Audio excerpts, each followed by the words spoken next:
বোলপুর তৃণমূল দলীয় কার্যালয় কোর কমিটির বৈঠক। আজ নির্দিষ্ট দিনে বোলপুর তৃণমূল কংগ্রেসের দলীয় কার্যালয় কোর কমিটির বৈঠক ডাকা হয়।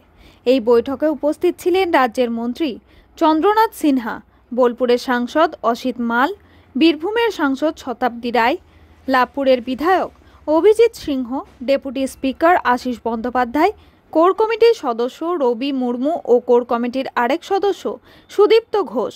এই বৈঠকের মূল বিষয়বস্তু এসআইআর বিশেষ আলোচনা সভা। দেখুন, এসআইআর নিয়ে যেভাবে বিজেপি নোংরামি করার চেষ্টা করছে, মানুষকে ভীত সন্তুষ্ট করছে, সেটা নিয়ে কিছু কিছু মানুষ তাদের মনোবল ভেঙে যাচ্ছে। তাহলে এসআইআর পরই তারা বলছে এনআরসি চালু। তাহলে এবার মানুষ ভাবছে এসআইআর যদি নাম না তুলতে পারি তাহলে আমার নাগরিকত্ব চলে গেল। কিন্তু নির্বাচন কমিশনার নাগরিকত্ব দেওয়ার ক্ষমতা নাই, নাগরিকত্ব নেওয়ারও ক্ষমতা নেই। তারা শুধু ভোটে নাম তুলবে, যারা জেনুইন ভোট তাদের নাম তুলবে। কিন্তু তারা যেভাবে নক্কারজনকভাবে বাংলাতে একটা পরিবেশ, অশান্ত পরিবেশ সৃষ্টি করার চেষ্টা করছে, তো আমার মনে হয় এই যে মানুষগুলো যারা মারা যাচ্ছে তারা টেনশনে, ভয়ে তারা মারা যাচ্ছে। যেহেতু তারা একসময় পূর্ববঙ্গ থেকে এসেছিল, তাই এবং তারা এইটাকে প্রতিবাদ করছে, এসআইআরটাকে প্রতিবাদ করছে, এটা আমার মনে হয়। কিন্তু এসআইআর অনুব্রত মণ্ডল কী বলেছে সেটা তার আমার যেটা বক্তব্য, যেটা এসআইআর নিয়ে মানুষকে ভীতসন্ত হওয়া দরকার নেই। তৃণমূল কংগ্রেস পরিষ্কার ভাষায় বলছে, মাননীয় মুখ্যমন্ত্রী মমতা ব্যানার্জি পরিষ্কার ভাষায় বলছে, আমাদের সেনাপতি অভিষেক ব্যানার্জি পরিষ্কার ভাষায় বলছে, আমরাও আমাদের নির্বাচন ক্ষেত্রে বা জেলায় পরিষ্কার ভাষায় বলছি, প্রতি বৈধ ভোটারের নাম তুলতেই হবে। তা তুললে আমরা ছাড়ব, কেননা বৈধ ভোটারকে অন্যায়ভাবে কাটা চলবে না। কাজী আমিরুল ইসলামের রিপোর্ট, ভয় টিভি, বোলপুর।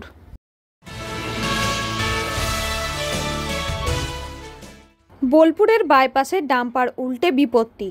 বোলপুর রবীন্দ্রভীতি বাইপাস রোডের ওপর একটি ডাম্পার হঠাৎ রাস্তার মধ্যে উল্টে যায়। ডাম্পার এমনভাবে উল্টে যায় যে ইলেকট্রিক তারের ওপরে পড়ে যায়। যদিও ওই দুর্ঘটনায় কোনো হতাহতের খবর নেই, তবে কপাল জোরে গাড়ি চালক বেঁচে যান। গাড়ি চালক সামান্য আহত হয়েছেন, কিন্তু জীবনে বেঁচে গেছেন। খবর পেয়ে সঙ্গে সঙ্গে ঘটনাস্থলে পুলিশ প্রশাসন এসে পৌঁছায়। রবীন্দ্রভীতি বাইপাস এলাকায় অন্ধকারে আচ্ছন্ন হয়ে পড়ে বেশ কিছু জায়গায়।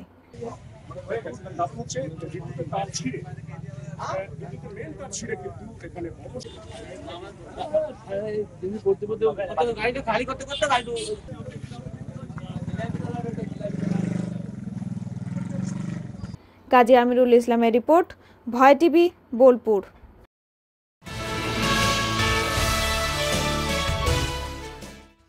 দাদা শহীদ সাজু স্মৃতির উদ্দেশ্যে কাজল শেখের বাসভবন পাপুড়িতে গ্রামের শিশুদের মধ্যাহ্নভোজনে আয়োজন।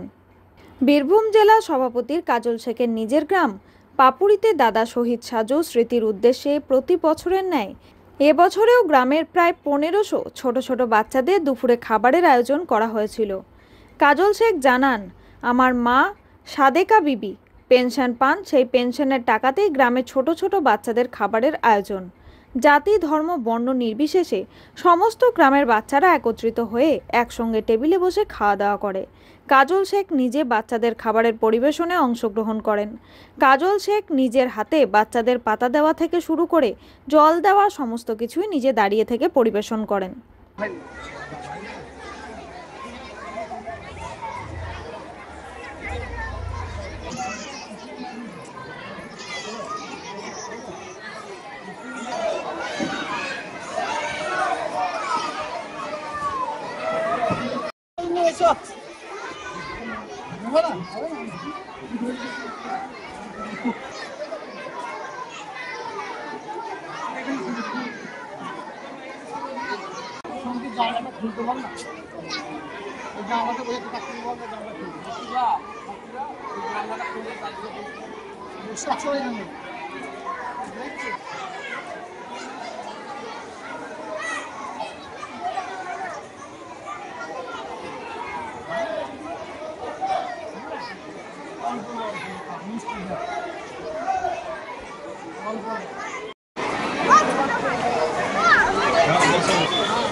এর কি কারণ?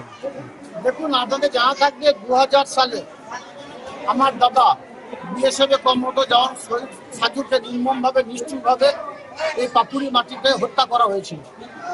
তারপর থেকে আমার মা পেনশন পায়। সেই পেনশনের টাকায় আমরা প্রত্যেক বছর আমার পরিবারের পক্ষ থেকে শহীদ সাজু মেমোরিয়াল ওয়েলফেয়ার সোসাইটির পক্ষ থেকে আমরা এটা করে থাকি। এই গ্রামের হিন্দু মুসলমান সকল সম্প্রদায়ের পরিবারের উচ্চ নিচের মধ্যে কোনো ভেদাভেদ নেই। প্রত্যেকটি পরিবারের মেয়েরা ছেলেরা এখানে আসে এবং আমরা এই বালক ভজনের আয়োজন বছরে 2 থেকে 3 বার করে থাকি। সেটাই করেছি এবং সেটাই করছি। যতক্ষণ পর্যন্ত বাচ্চারা এখানে খাওয়া দাওয়া করবে, আমার মা ওই জানলার ধারে বসে আছে, ওখান থেকে বসে দেখছে যে এই কাজী আমিরুল ইসলামের রিপোর্ট, ভয় টিভি, পাপুড়ি।